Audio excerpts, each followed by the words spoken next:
तो आज modern India यानी कि मॉडर्न हिस्ट्री की हमारी थर्ड क्लास है और हमें लगता है कि इसमें हम आज पढ़ेंगे ब्रिटिश एम्पायर इन इंडिया यानी कि भारत में ब्रिटिश शासन, ब्रिटिश साम्राज्य। ठीक है, क्या पढ़ेंगे हम आज? ब्रिटिश एम्पायर, एक मिनट, ब्रिटिश एम्पायर यानी कि भारत में वो ब्रिटिश साम्राज्य पढ़ना है। ठीक है,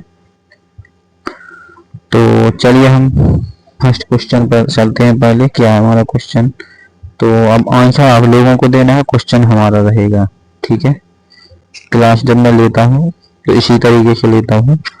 प्लासी का युद्ध कब लड़ा गया था बताइए जल्दी, थोड़ी टाइम ले लेना, कोई दिक्कत नहीं है। बताइए प्लासी का युद्ध कब लड़ा गया था। बहुत ही सिंपल सा क्वेश्चन है और जब भी मैं क्लास स्टार्ट करता हूँ तो सबसे पहले सिंपल क्वेश्चनों को रखता हूँ और मैं देखता हूँ कि बच्चों को, मतलब बच्चों की कमांड कितनी है। तो चलिए पहला क्वेश्चन क्या हमारा कि प्लासी का युद्ध कब लड़ा गया था बताइए। तो प्लासी का युद्ध 1757 में लड़ा गया था। अच्छा, किसके बीच लड़ा गया था? तो देखो Robert Clive plus VS versus Sirajuddaula. ठीक है, सिराजुद्दौला ओके। अच्छा, सिराजुद्दौला, ठीक है। चलिए, इस युद्ध को 1757 में लड़ा गया था। ठीक है, अगला क्वेश्चन हमारा है प्लासी के युद्ध में अंग्रेजों का नेतृत्व किसने किया था बताइए। तो प्लासी के युद्ध में अंग्रेजों का जो नेतृत्व है वो रॉबर्ट क्लाइव ने किया था। ठीक है, इसमें कोई समझने वाली बात तो है नहीं। अब आप लोगों को रटना है, अब नहीं रख पाओ तो फिर आपकी बात है। बक्सर का युद्ध किस वर्ष लड़ा गया था? तो बक्सर का युद्ध 1764 में लड़ा गया था। ठीक है, अच्छा किसके बीच लड़ा गया था? तो सबसे पहले हम देखेंगे किस किस के बीच लड़ा गया था बताइए। इसार हेक्टर मुनरो के बीच।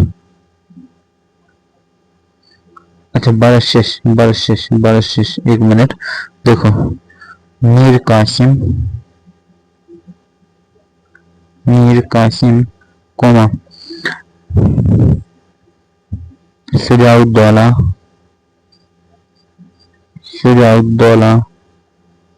ठीक है, मीर कासिम शुजाउद्दौला, शाह आलम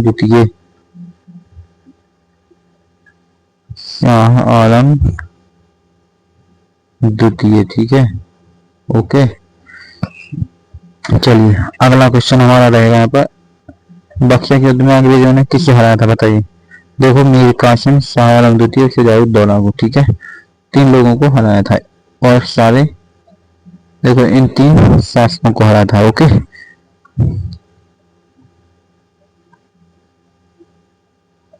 अगला क्वेश्चन रहेगा 1857 की क्रांति का तात्कालिक कारण क्या था? तो चरी वाले कारतूस। ठीक है, क्या थे? चरी वाले कारतूस। ओके, और कब हुई थी शुरू? तो 10 मई 1857 को शुरू हुई थी। ठीक है, 10 मई 1857 को शुरू हुई थी उत्तर प्रदेश के मेरठ से। ठीक है, उत्तर प्रदेश के मेरठ से। ओके, इतना याद रखना। बताइए अगला क्वेश्चन हमारा क्या रहेगा, 1857 की क्रांति का मुख्य केंद्र बताइए क्या था। 1857 की जो क्रांति, इसका मुख्य केंद्र क्या था? देखो, मेरठ से शुरू हुई थी। ठीक है, कहाँ पहुंची थी? दिल्ली। कब पहुंची थी? 11 मई को दिल्ली पहुंची थी, 12 मई को अधिकार कर लिया था। ठीक है, 12 मई को अधिकार कर लिया था। तो इसका राइट आंसर क्या है? दिल्ली। ओके, 1857 क्रांति का मुख्य केंद्र दिल्ली। चलिए मैं इस क्वेश्चन को आइडेंटिफाई करूं दिल्ली को, तो यहाँ बनेगा नहीं। ठीक है, बहुत बड़ा हो जाएगा, इसलिए मैं नहीं कर पा रहा हूँ अभी। ठीक है, 1857 की क्रांति के दौरान बहादुर शाह जफर को किसने सम्राट घोषित किया था? तो दिल्ली के सिपाहियों ने। ठीक है, और कौन ही कर सकता था? ठीक है, क्रांति का नेता। ठीक है, क्रांति का नेता भी बनाया गया था, भारत का सम्राट भी बनाया गया था। ओके, अगला क्वेश्चन रहेगा कि भारत में स्थायी बंदोबस्त प्रणाली किसने शुरुआत की थी बताइए। भारत में जो स्थायी बंदोबस्त है कॉर्नवालिस ने। किसने की थी? लॉर्ड कॉर्नवालिस ने। ठीक है, जो कि कॉर्नवालिस कौन है? कॉर्नवालिस आपको बताएं कि जो थर्ड मैसूर युद्ध है, मैसूर युद्ध इसमें जो गवर्नर थे कार्नवालिस थे, ठीक है। अगला क्वेश्चन रहेगा हमारा कि रैयतवाड़ी व्यवस्था किसने शुरू की थी। तो रैयतवाड़ी व्यवस्था को मैकाले ने शुरू नहीं किया था, मनरो और रीड ने, ठीक है। और भी ऑप्शन चाहते हो तो लीजिए जी, ठीक है। अगला क्वेश्चन इसमें रहेगा हमारा, अगला क्वेश्चन क्या है हमारा कि अंग्रेजों द्वारा डिवाइड एंड रूल, बताइए डिवाइड एंड रूल की नीति किसने अपनाई थी। तो डिवाइड एंड रूल की नीति लॉर्ड कैनिंग ने अपनाई थी, ठीक है। चलिए अगला क्वेश्चन है कि भारत का पहला गवर्नर जनरल कौन है, बताइए भारत का पहला गवर्नर जनरल। तो लॉर्ड वॉरेन हेस्टिंग, देखो वॉरेन हेस्टिंग पहला गवर्नर जनरल है, ओके। भारत का पहला गवर्नर जनरल है वॉरेन हेस्टिंग, ठीक है। वॉरेन हेस्टिंग भारत का पहला governor general Warren Hasting, okay. Bharat का पहला बादशाह कौन है, बताइए भारत का पहला, हम जल्दी जल्दी चलेंगे थोड़ा। भारत का पहला बादशाह बताइए, बादशाह बादशाह बादशाह लॉर्ड कैनिंग, बस। गवर्नर जनरल तो Lord Warren Hasting, governor general Lord Warren Hasting, बादशाह लॉर्ड कैनिंग, ठीक है। अगला क्वेश्चन, डॉक्ट्रिन ऑफ लैप्स की नीति किसने शुरू की थी, बताइए डॉक्ट्रिन ऑफ लैप्स। तो ये किसके द्वारा की थी, लॉर्ड डलहौजी के द्वारा, किसके द्वारा, लॉर्ड डलहौजी के द्वारा, ठीक है। Right answer is B, okay, B इसका करेक्ट आंसर है। अगला क्वेश्चन रहेगा हमारा, झांसी की रानी लक्ष्मीबाई ने 1857 की क्रांति में, मतलब जो 1857 की क्रांति हुई थी, रानी जो झांसी की रानी थी रानी लक्ष्मीबाई, उनके काल में, उनके शासनकाल में जो 1857 की क्रांति हुई वो किसके खिलाफ विद्रोह किया गया था, उसमें किसके खिलाफ विद्रोह किया गया था। तो east India company, British east India company. तो झांसी की रानी लक्ष्मीबाई ने 1857 में किसके खिलाफ विद्रोह किया था, तो अंग्रेजों के खिलाफ, ठीक है, ब्रिटिश ईस्ट इंडिया कंपनी।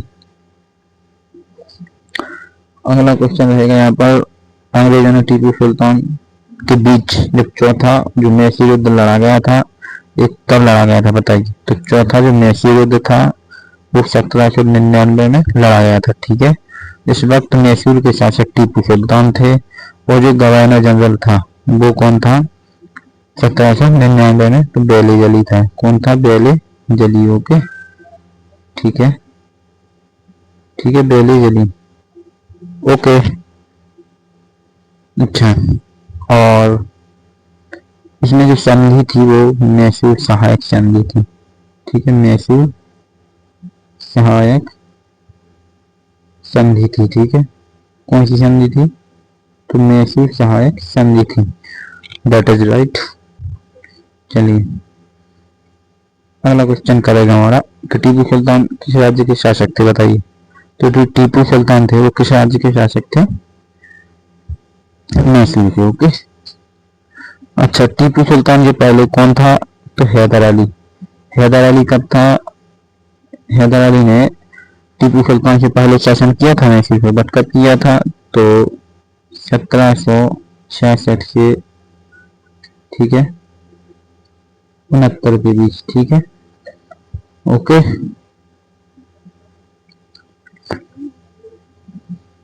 अगला क्वेश्चन क्या रहेगा हमारा, भारतीय राष्ट्रीय कांग्रेस की स्थापना किस वर्ष हुई थी।